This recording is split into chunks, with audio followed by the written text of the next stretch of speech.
শিক্ষার্থী বন্ধুরা সবাই কেমন আছো? আশা করি সবাই সুস্থ আছো এবং নিয়মিত তোমাদের পাঠ কার্যক্রম চালিয়ে যাচ্ছ। যদিও তোমরা সরাসরি পাঠদান থেকে বঞ্চিত আছো করোনা ভয়াবহতার কারণে, তবুও আমরা আমাদের বিদ্যালয় কর্তৃক পরিচালিত যে অনলাইন ক্লাসের মাধ্যমে তোমাদেরকে পাঠদান করছি এবং তোমরা সেটা অনুসরণ করছো। তো বরাবরের মতো আজও আমি তোমাদের সামনে অনলাইন ক্লাস নিয়ে উপস্থিত হয়েছি। আজ আমি তোমাদের সাথে অষ্টম শ্রেণীর একটি গুরুত্বপূর্ণ অধ্যায়, যে অধ্যায়টি সম্পর্কে তোমরা যদি অবগত হও সেটা তোমাদের উচ্চতর ক্লাস অর্থাৎ নবম দশম শ্রেণীতেও এই অধ্যায়টি সম্পর্কে আলোচনা আছে। তো আজকে আমি সে অধ্যায়টি সম্পর্কে তোমাদের সাথে আলোচনা করব। আশা করি তোমরা মনোযোগ দিয়ে আমার কথাগুলো শুনবে এবং আমার বোর্ডের দিকে খেয়াল রাখবে। তো এতক্ষণে তোমরা নিশ্চয়ই বুঝে গেছো আজকে আমি কোন অধ্যায়টি আলোচনা করব। আজকে আমি সেট নিয়ে আলোচনা করব। তো যদিও সেট নিয়ে তোমাদের মধ্যে কিছু ধারণা থাকতে পারে, যেমন আমরা যদি বাস্তব জগৎ থেকে একটু চিন্তা করি যে অষ্টম শ্রেণীর বইয়ের সেট, কিংবা তোমরা শুনে থাকবে ডিনার সেট, তারপরে টি সেট, এরকম অর্থাৎ এক জাতীয় কতগুলো রাশির সুশৃঙ্খল সমাবেশকে সেট বলে। সোজা বাংলায় যদি আমরা বলি যে এক জাতীয় কতগুলো রাশির সুশৃঙ্খল সমাবেশকে সেট বলে। তো তোমাদের বইয়ে যে সংজ্ঞাটা আছে, বাস্তব বা চিন্তা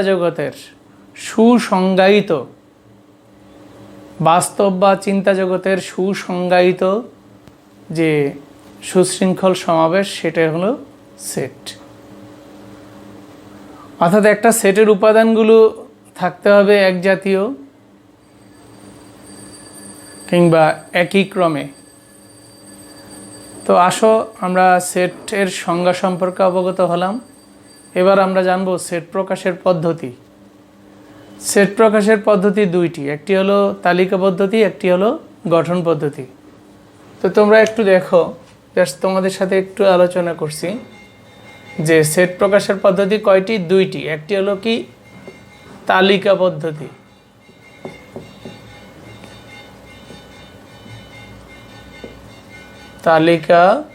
পদ্ধতি, আর আরেকটি হলো সেট গঠন পদ্ধতি।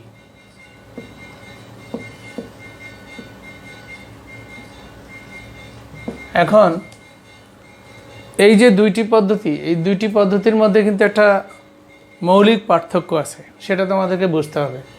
যেমন ধরো আমি একটা সেট লিখলাম এ সেটের উপাদান লিখলাম 1 2 3 4, 4টা উপাদান লিখলাম। আর তোমরা নিশ্চয়ই জানো যে সেট প্রকাশকে সেকেন্ড ব্র্যাকেট অর্থাৎ দ্বিতীয় বন্ধনী দ্বারা সেটকে প্রকাশ করতে হয়। তাহলে এই যে এ সেটটাকে আমি বর্ণনা করলাম বা এ সেটের উপাদানগুলো লিখলাম, এই পদ্ধতিটা কি? তালিকা পদ্ধতি। এবার আসো আমি এই এ সেটটাকেই যদি আবার এরকমভাবে লিখি যে x such that x belongs to n মানে স্বাভাবিক সংখ্যা,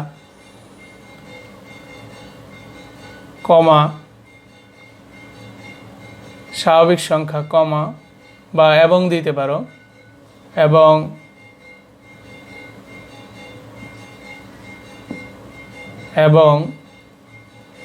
x এর মান বা এমনি লিখতে পারো x less than equal to 4। তাহলে এখানে দেখো প্রথম এ সেটের উপাদান ছিল 1 থেকে 4 পর্যন্ত, এটা ছিল তালিকা পদ্ধতি। এবার আমি এ সেটের উপাদানগুলো এই সরাসরি উপাদানগুলো না লিখে উপাদানগুলোর যে ধর্মটা, সাধারণ যে ধর্মটা, সেটা উল্লেখ করে দিয়েছি। যে এ সেটের উপাদান হবে এক্স, কীরকম এক্স, যে এক্স স্বাভাবিক সংখ্যা এবং কীরকম স্বাভাবিক সংখ্যা, যাদের মান 4-এর ছোট অথবা সমান। তাহলে আমরা জানি যে স্বাভাবিক সংখ্যা কোনগুলা? সকল ধনাত্মক পূর্ণ সংখ্যাকে স্বাভাবিক সংখ্যা বলে। তো এবার আসো আমরা এই পদ্ধতিটাই হলো কি গঠন পদ্ধতি। এটা কি পদ্ধতি? গঠন পদ্ধতি। অর্থাৎ সরাসরি উপাদানগুলো উল্লেখ না করে উপাদানগুলোর ধর্মটা আলোচনা করা থাকে এবং সেই ধর্মটা দেখে এবার আমি এই পদ্ধতি দেখেই তো আমি লিখতে পারবো যে 4-এর চেয়ে ছোট স্বাভাবিক সংখ্যা কোনগুলো, এগুলোই তো আসবে। তাহলে তালিকা পদ্ধতি থেকে গঠন পদ্ধতি তৈরি করা যায়, আবার গঠন পদ্ধতি থেকে তালিকা পদ্ধতিতে প্রকাশ করা যায়। ঠিক আছে প্রিয় শিক্ষার্থীরা?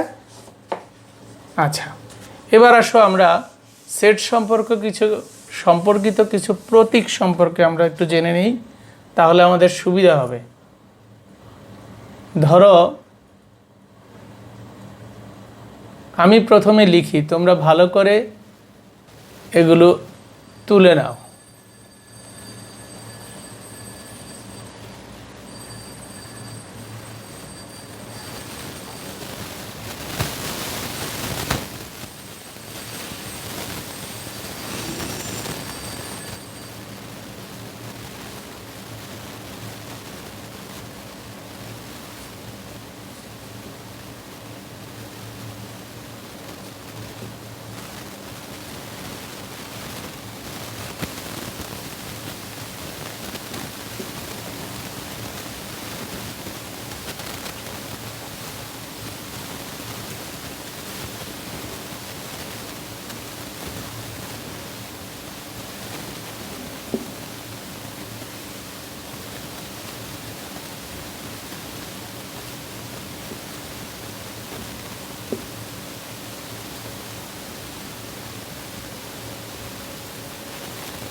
এবার আসো আমরা নামগুলো প্রথমে ইংরেজিতে লিখি।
দেখো প্রিয় শিক্ষার্থীরা, প্রথমে আমি কি লিখেছি? ইউ। এইটাও কিন্তু ইউ, খেয়াল করো দুইটা ইউ। এই দুইটা ইউর মধ্যে একটা পার্থক্য আছে। প্রথম ইউটাতে মাত্রা আছে, পরেরটাতে মাত্রা নাই।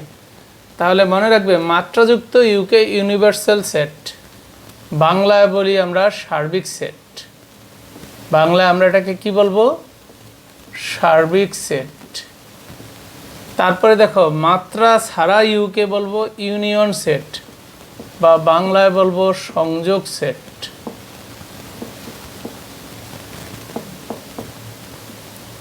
তারপরে দেখো এই মাত্রাযুক্ত ইউটাকে যদি আমি উল্টিয়ে দেই, অর্থাৎ এটাকে কেউ কেউ বলে কাপ, এটাকে বলে ক্যাপ। ক্যাপ মানে টুপির মতো দেখতে। এই ইন্টারসেকশন সেটকে বলা হয় সেদো সেট।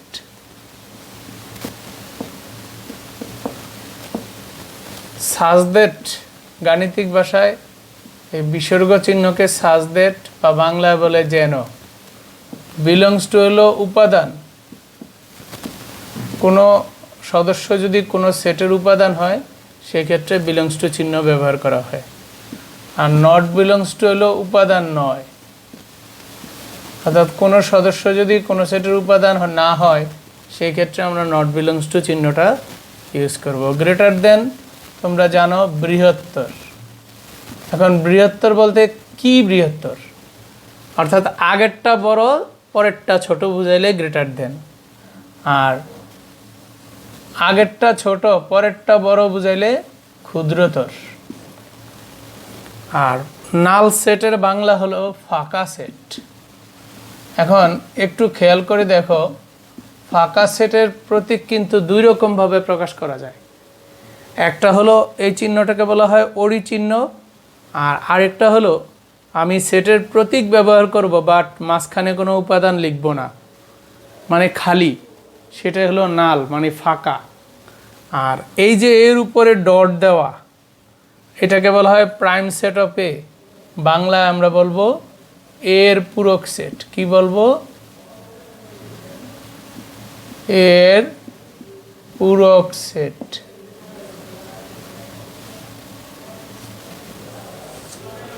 তাহলে প্রিয় শিক্ষার্থীরা, আমরা মোটামুটি আমাদের যে আমরা শিখলাম সেট কাকে বলে, সেট প্রকাশের পদ্ধতি কয়টি, তারপরে এই যে সেটের সাথে রিলেটেড যে প্রতীকগুলো সাইনগুলো, এই প্রতীকগুলো সম্পর্কে আমরা একটু জেনে নিলাম। ঠিক আছে প্রিয় শিক্ষার্থীরা, সবাই আশা করি বুঝতে পেরেছ যে কোন প্রতীকটা দিয়ে কি বোঝানো হয়। তাহলে এবার আমি যখন অঙ্ক করাবো তোমরা খুব সহজেই, বা সমস্যার সমাধান করাবো খুব সহজেই বুঝতে পারবে। তো আশা করি সবাই এগুলো তুলে নিয়েছ। আচ্ছা, এবার দেখো আরও কিছু আমাদের প্রাথমিক বিষয় একটু জানতে হবে সমস্যার সমাধানের আগে। যেমন ধরো স্বাভাবিক সংখ্যার সেট।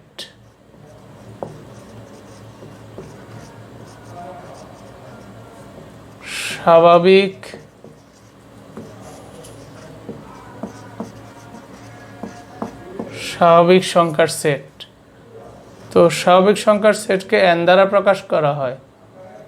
1 2 3 4 5 6 7 up to infinity. অর্থাৎ ওই যে একটু আগে বলেছিলাম সকল ধনাত্মক পূর্ণ সংখ্যার সেটই হলো স্বাভাবিক সংখ্যার সেট। আবার ধরো পূর্ণ সংখ্যার সেট, পূর্ণ সংখ্যার সেট, সেটাকে আমরা প্রকাশ করি জেড দ্বারা। সেটা হলো কি 0 plus minus 1 plus minus 2 plus minus 3 plus minus 4 up to infinity.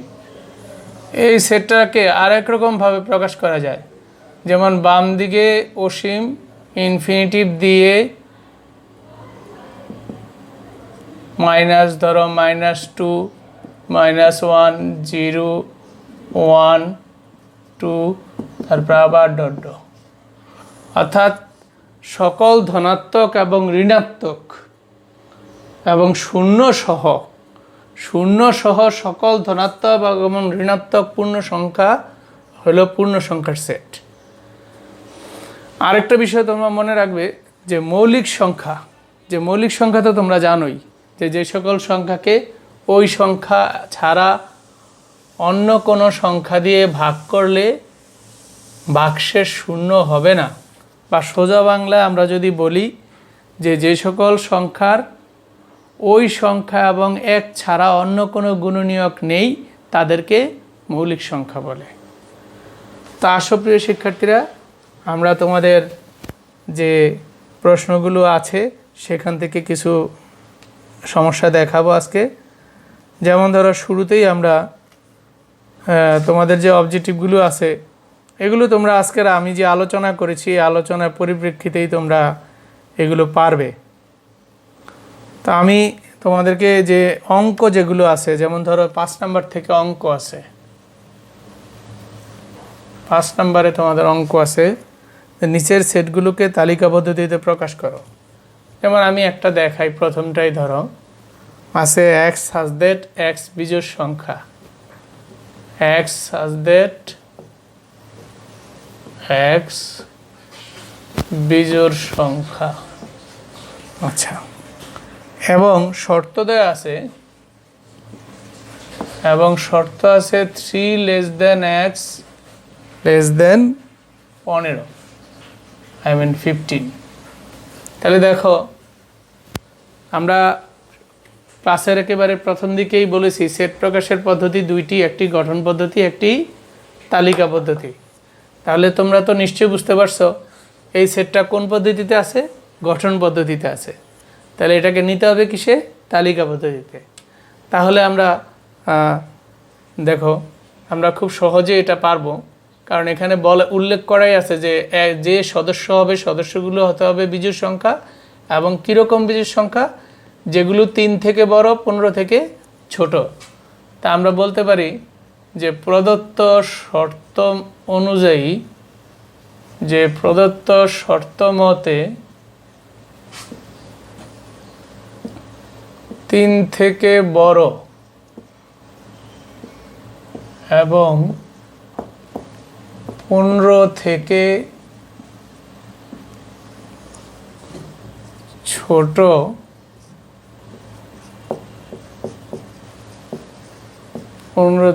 ছোট বিজোড় সংখ্যা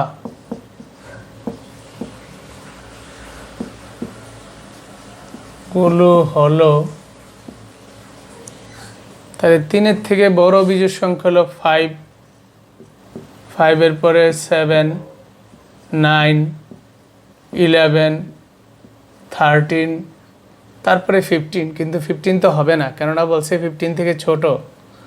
তাহলে 3 থেকে বড় এবং 15 থেকে ছোট বিজোড় সংখ্যাগুলো হলো কি 5, 7, 9, 11, 13। তাহলে আমাদের এই নির্ণয় সেট ইকুয়াল টু এই সদস্যগুলো নিয়ে যে সেট, সেটা হবে 5, 7, 9, 11, 13। এটা অ্যান্সার। ঠিক আছে প্রিয় শিক্ষার্থীরা, কি তাহলে আমাদের যদি এরকম গঠন পদ্ধতিতে সেট দেওয়া থাকে, কিভাবে আমরা তালিকা পদ্ধতিতে নিব? আমরা ওই যে ধর্মটা থাকবে বা যে শর্তটা থাকবে, ওই শর্তটাকে মার্কিং করেই আমরা আমাদের কাজটা করতে পারবো। তারপরে যেমন ধরো ক্ষয়ে আছে এক্স সাজ দ্যাট এক্স 48 মৌলিক গুণনীয়ক। এটাও একটু করি, তোমরা একটু খেয়াল করো।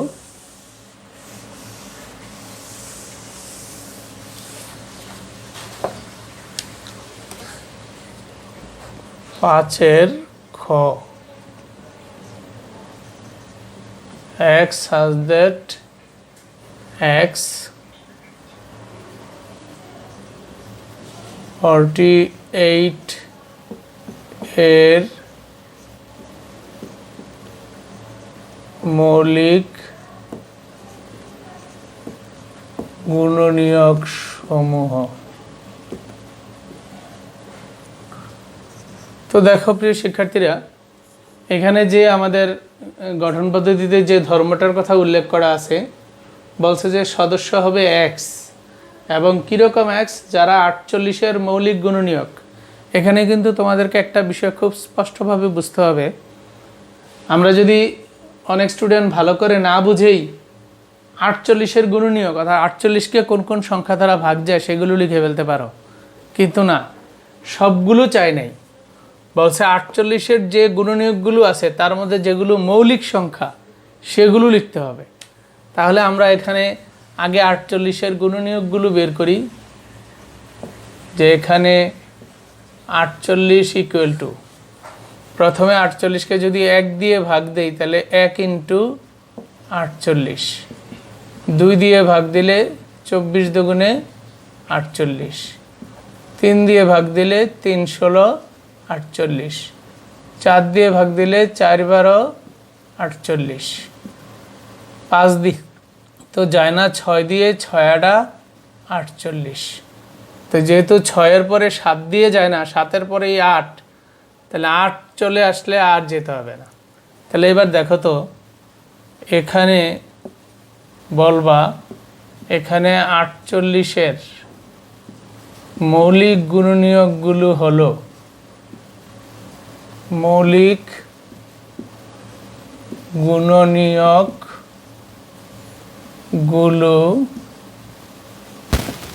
হলো, দেখো তো মৌলিক গুণনীয়ক কোনটা, অর্থাৎ এই যে সংখ্যাগুলো 1 2 3 4 6 8 12 16 24 48, এই সবগুলো সংখ্যার মধ্যে কোন সংখ্যাগুলো মৌলিক সংখ্যা? 2 এবং 3। তাহলে আমার মৌলিক গুণনীয়ক হচ্ছে কি 2, 3। তাহলে আমার বেরিয়ে গেল। বাকিগুলো কিন্তু মৌলিক সংখ্যা না। তোমরা নিশ্চয়ই মৌলিক সংখ্যার সংজ্ঞা জেনেছ, তোমাদেরকে আগেই বলেছি।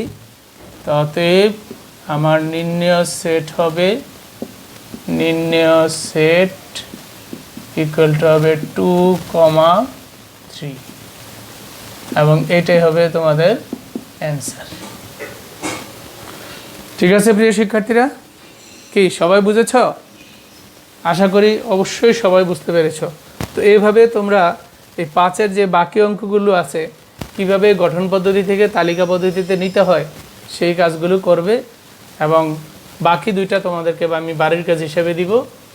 তো এখন আসো আমরা একটু ব্যতিক্রম সমস্যায় যাই। যেমন তোমরা চলে যাও, এরপরে তো মাঝে মাঝে অবজেক্টিভ, মাঝে মাঝে তোমাদের অঙ্ক আছে। তা আমি যেগুলো অঙ্ক সেগুলো একটু তোমাদেরকে দেখাবো। যেমন আসো 12 নাম্বার, 12 কয়ে বলছে এ ইউনিয়ন বি নির্ণয় করতে বলছে, এবং এ এর মান এবং বি এর মান দেওয়া আছে। তাহলে আমরা আগে লিখব দেওয়া আছে, দেওয়া আছে a equal to 1 2 3, comma b equal to দেওয়া আছে কি 2, a।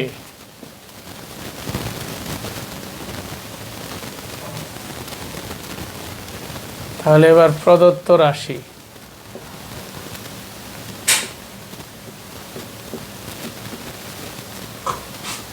প্রদত্ত রাশি এ ইউনিয়ন বি, তাহলে এর জায়গায় এর মান 1 2 3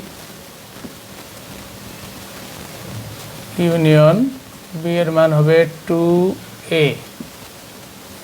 তো দেখো প্রিয় শিক্ষার্থীরা, আমরা যখন প্রতীকগুলো শিখিয়েছিলাম তোমাদেরকে, আমরা বলেছিলাম এই প্রতীকটা কি ইউনিয়ন সেট, বাংলায় যেটাকে আমরা বলি সংযোগ সেট। তাহলে মনে রাখবা সংযোগ সেট হলো দুইটা সেটের সংযোগ, মানে হলো দুইটা সেটের সবগুলো উপাদান নিয়ে গঠিত সেটকে আমরা বলবো সংযোগ সেট।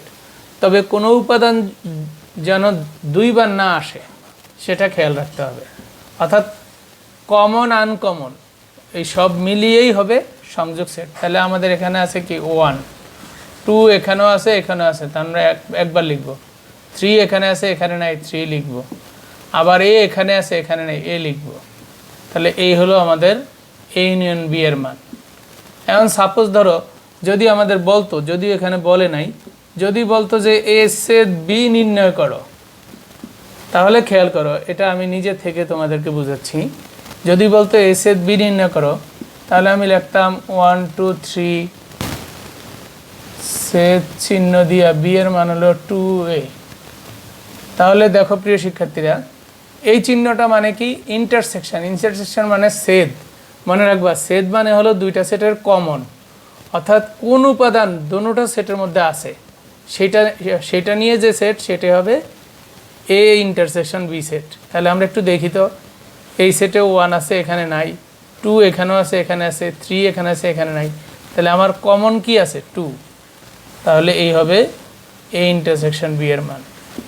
তো এইভাবে তোমরা এই সংযোগ সেট চাইলে সংযোগ সেট বের করবা, ছেদ সেট চাইলে ছেদ সেট বের করবা।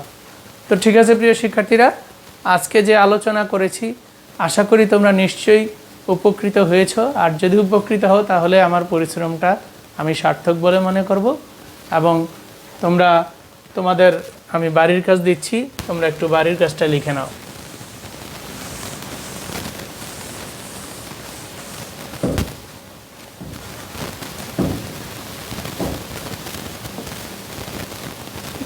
বাড়ির কাজ,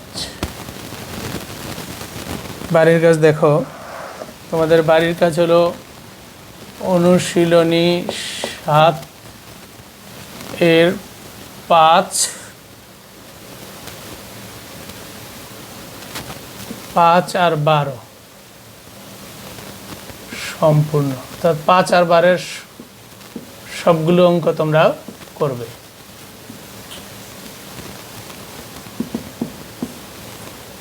ঠিক আছে প্রিয় শিক্ষার্থীরা, তো যে কথা আমি বলছিলাম যে আজকের আলোচনার পরিপ্রেক্ষিতে তোমরা এই বাড়ির কাজগুলো করবে এবং আশা করি সবাই বাড়ির কাজগুলো করতে পারবে। একেবারে যারা দুর্বল স্টুডেন্ট, আমি মনে করি তারা যদি আজকের ক্লাসটি ভালোভাবে প্রত্যক্ষ করে থাকো, তারাও সমস্যাগুলো সমাধান করতে পারবে খুব সহজেই। তো আমি আর কথা বাড়াবো না, আজকের ক্লাস এখানেই শেষ করছি।